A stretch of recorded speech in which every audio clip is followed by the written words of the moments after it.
तीज के बरत बड़ी पावन, बहुत सुहावन, बहुत सुहावन हो।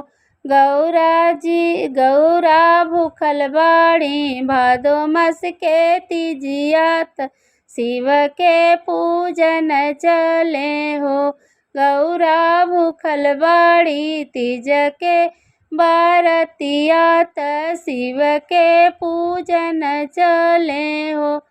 पूजवा के थरिया सजावेली, दियना जरावेली, दियना जरावेली हो। अरे शिव माथे चंदन लगावे, त चरनिया शिव के पूजेली हो। अरे शिव माथे चंदन लगावे, चरनिया के पूजेली हो। चढ़ावेली भांग बेला पतिया, तयउरु धातुरवा, तयउरु धातुर फूल हो। चढ़ावेली भांग बेला पतिया, तयउरु धातुरवा, तयउरु धातुर फूल हो। अरे करे जोगी शिव के मनावेल, बैठल मंदिर बीचे हो। अरे कर जोरी शिव के मनावेली, बैठल मंदिर बीचे हो। गंगा मांग न मांग गौरा भवानी, त हमरो से बर मांग हो। मांग न मांग गौरा भवानी, त हमरो से बर मांग हो। हे गौरा जो तू ही हृदय समाए, ओही हो बर मांग हो।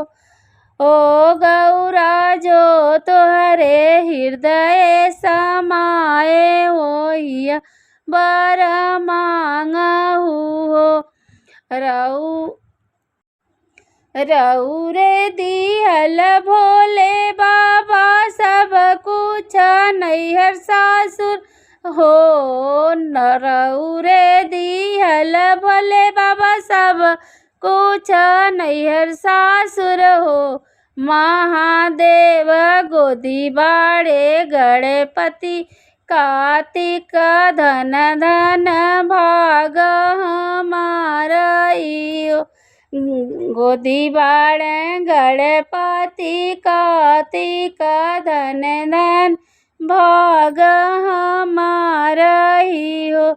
रउए से इहे बानी रो निहोरवा, सिंदूर से मांगिया सजल रहे हो।